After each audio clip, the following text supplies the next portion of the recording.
जय परशुराम। आज मनुष्य शिक्षा से संपन्न होते हुए, आर्थिक स्थिति से समृद्ध होते हुए भी बहुत कुछ खोता हुआ जा रहा है।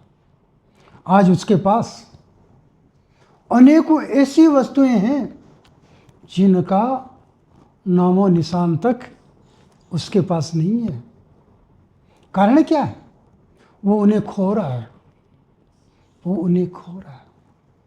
जैसे आज मनुष्य अनेक प्रकार की कामनाओं के द्वारा अपनी कामना की पूर्ति के लिए, अपनी इच्छा की पूर्ति के लिए और अपनी मनोकामना की पूर्ति के लिए वो दौड़ रहा है। और दौड़ते दौड़ते वो ऐसा दौड़ रहा है कि उसके अंदर में वो अपनी लज्जा तक खो देता है। खो रहा है ना, लज्जा खो रहा है। इसी प्रकार क्रोध से आज मनुष्य छोटी छोटी बातों पर क्रोधित होकर के अपने आप के जो धैर्य है उस धैर्य को भी सबसे पहले खोता है और उसके पश्चात सभी प्रकार के संबंधों को खो देता है। सिर्फ क्रोध के द्वारा खोता हुआ जा रहा है। अहंकार, आज मनुष्य अहंकार ग्रसित है। परिणाम स्वरूप उस अहंकार में वो आत्मसम्मान, आत्मज्ञान को खो रहा है।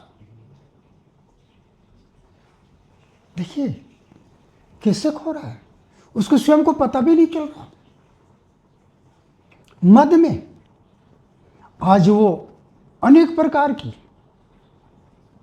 धारणाएं बना करके अपने आप को सर्वे सर्वा मान करके मदचूर होकर के, कहीं कहीं तो नशे में भी मदचूर हो जाते हैं, बाकी धन के नशे में, शिक्षा के नशे में मदचूर होकर के वो सब कुछ खो रहा है।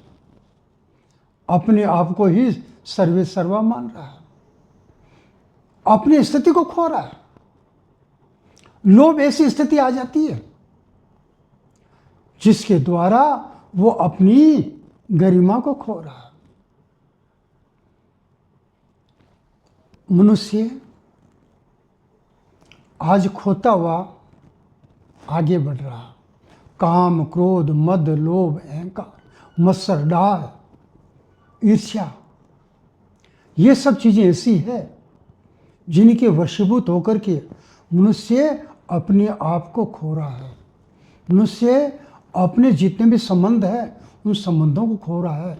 मनुष्य अपने इन अवगुणों के कारण से, इनके वशीभूत होकर के सनातन धर्म को खो रहा है, सनातन संस्कारों को खो रहा है, वेदों की मर्यादाओं को खो रहा है।